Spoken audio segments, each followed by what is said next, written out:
Now, I became a Christian at 6 o'clock on Good Friday 1988, when I was about 3 weeks short of my 39th birthday. Now, prior to that, in growing up, I don't think there was any spiritual input in my life at all. My parents were not Christians, obviously, but they weren't anti either. It was just not anything we ever talked about. I don't remember ever setting foot in a church. I think I was christened, and I would have therefore called myself a Christian for that reason. I would have even put down something like Church of England on a passport application.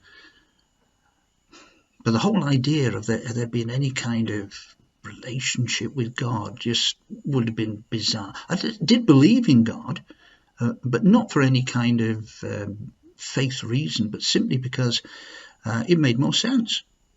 The whole idea of this earth being created by accident didn't wash with me at all.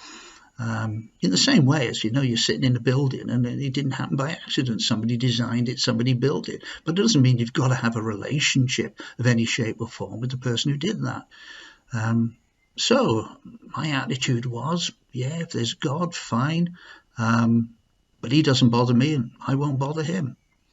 And so that carried on until 1987, when my wife, Liz, announced that she'd become a Christian. Which I thought was very strange, because I thought she, like me, she already was, except she'd been brought up as a Catholic with 3 brothers, family, all brought up as strict Catholics. She didn't go to church or anything like that, but that was it. I thought, well, you're a Christian, you're just a Catholic version of it. Anyway, she met this girl that she taught at school called Gail, and had seen something different in her, and asked her what the issue was, why she was so different. And she said, well, I'm a born-again Christian. And Liz and my stepdaughter Rachel had started going down to this little Happy Clappy church in Oswaldtwistle called Melbourne Street. The only thing I thought was a bit weird about it was that 2 of Liz's 3 brothers, the ones that lived in this country, one's in America, but there were 2 that lived in this country, one in Warrington and one in Salisbury, also became Christians within the same kind of time frame, within a matter of weeks of themselves, without any communication or anything like that. But suddenly 3 of the 4 siblings all became born-again Christians within the same number of weeks. So I thought that was strange, but I kind of put up with that. Didn't want to go to church, felt a bit suspicious about it, wasn't very happy with it, although I pretended to be. And then we came to 1988 and the Easter holidays of 1988. And on the Saturday, the first Saturday of those 2-week holidays, Liz was sitting at home marking, and suddenly she got up and said, I feel God is telling me to go down to Accrington to the Christian bookshop. Now, the idea of telling someone like me that God is telling you to do something, of course, you just take with a pinch of salt. Yeah, okay. But anyway, she's a bit grumpy about it because she had a lot of work to do, but was obedient and went down to Accrington. Didn't want to buy a book or anything like that, so wasn't quite sure why she was there. But the reason that she was there turned out to be the fact there was a piece of information she needed to pick up on.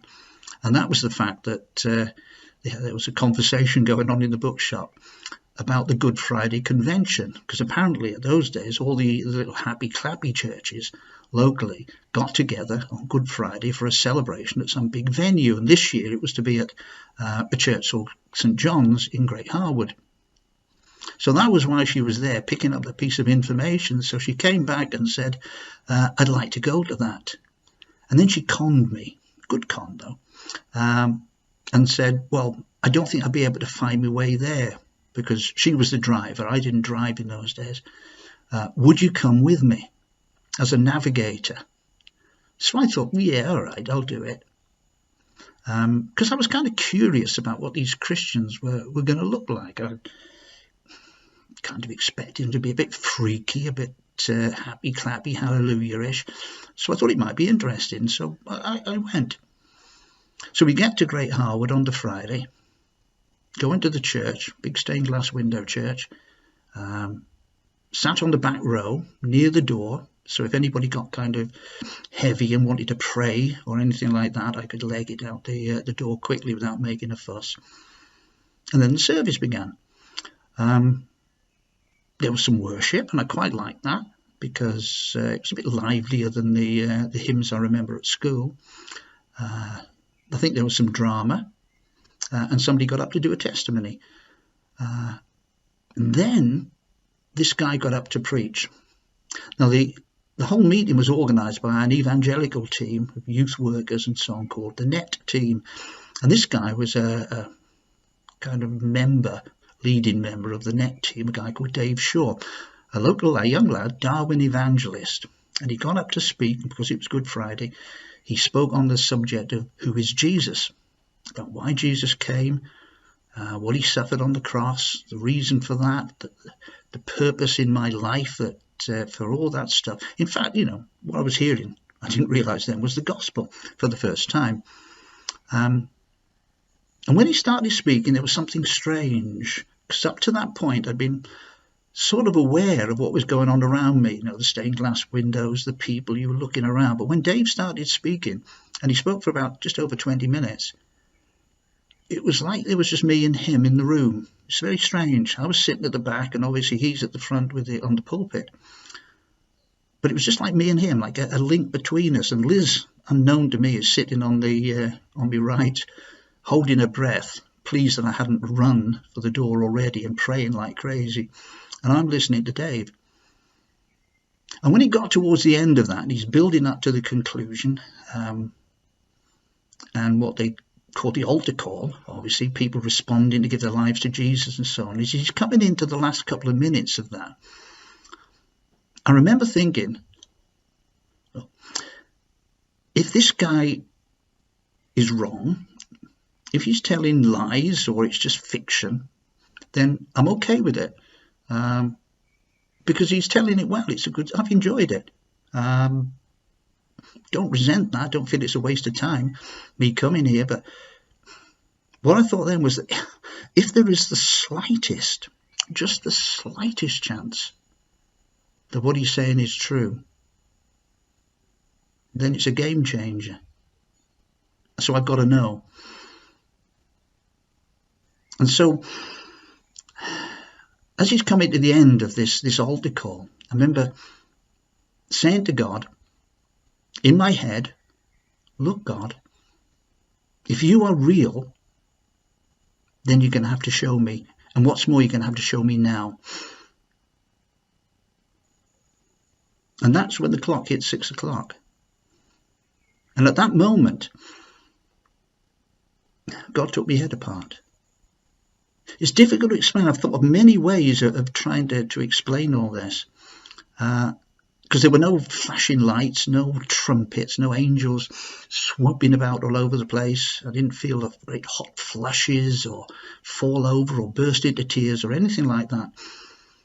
And the nearest way I can get to describe it, to make it real, it's like if you can imagine lying in a hospital bed with total amnesia, and grouped around your bedside are your family, wife, husband, kids, parents, best friends, and they're telling you who they are, and you listen to them and you think, well, yeah, I hear what you're saying, but there is nothing in my head that connects with you. There is nothing in your face that I can connect with.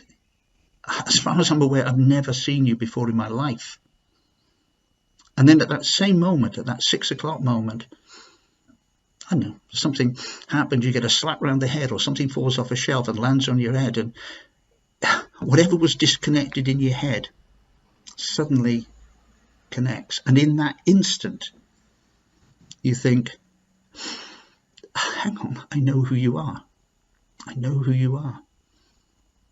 And all the memories come back, and everything in that second. And that's about as near as I can get to it. In that moment that I called out to God and I said, God, if you are real, show me. God came. With an absolute certainty. So much of a certainty that I thought I didn't even need to go to the front of the church. I knew. So when we left, I think we went round to see Lizzie's head of department for some reason. But the next day I went to see a friend who taught at Haslingden High School where I was teaching, who was the school Christian. He was the only one who made his presence known and he got a lot of ridicule for that as a result. But John had been praying for me. I didn't know about it at the time, but he'd been praying for me constantly and feeding little stuff in without me really knowing.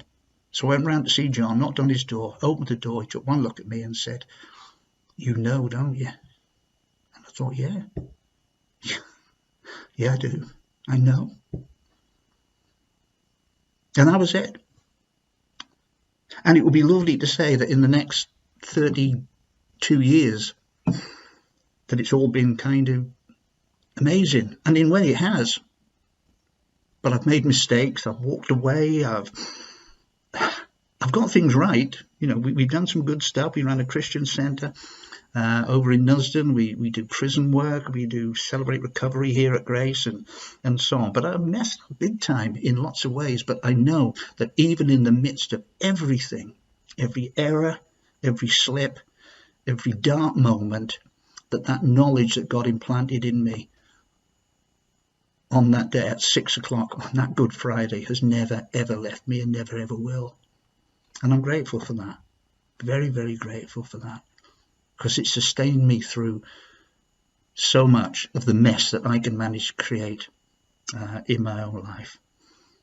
Because God works. God is true. God is faithful. God is just. And God is loving. And I've never forgotten that. And that's it. So I'll leave it there. And thanks for listening.